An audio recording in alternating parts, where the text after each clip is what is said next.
Well, let's bring in Sina Azodi to this discussion. He's an assistant professor and director of the Middle East Studies program at George Washington University. Sina, thank you very much indeed for your time. How optimistic are you that these talks will lead to something concrete, given that the two sides are approaching it from very different places? Indeed, very different approaches. I can't really say where they're going to, how the negotiations will proceed.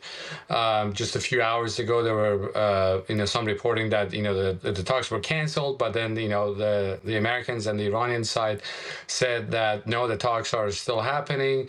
The issue is that, as it was in your reporting, Iranians want sanctions relief.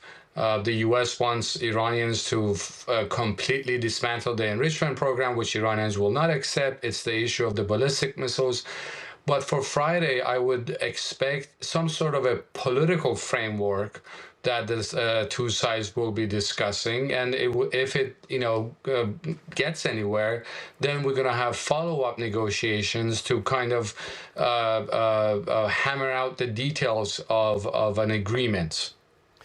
How much leverage does Iran currently have, given the recent civil unrest and thousands of people having been killed by that crackdown from authorities, and given the build-up of US military in the region? Well, I think the issue of the protests and the thousands that have been killed makes Iran more reluctant to give concessions because they don't want to appear weak.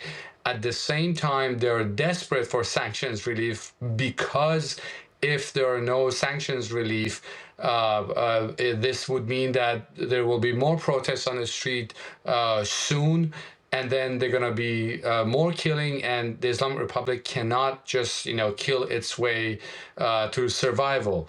Now, in terms of the military buildup, it puts extra pressure on Iranians because they have to either face a military showdown with the US or accept the terms of the United States, which at this point, I think the Trump administration is going for a maximalist approach, because exactly as you pointed out, the Iranians, at least from Washington's perspective, they have the weaker hand.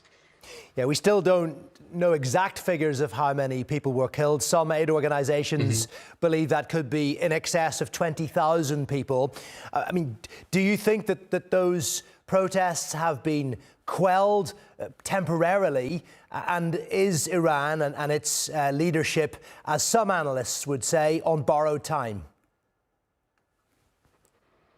I think that if the fundamental root of the protests are not addressed, there will be more protests, and the regime, I don't think it will show any hesitation to kill more people.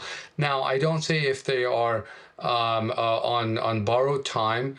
They were able to crack down this time around, but I would also add that I believe that this round of protests were the beginning of the end for the Islamic Republic, unless something fundamentally changes in the Islamic Republic. Sina, great to get your thoughts. Appreciate you coming on TRT World. Sina Azodi, their Director of the Middle East Studies program at George Washington University.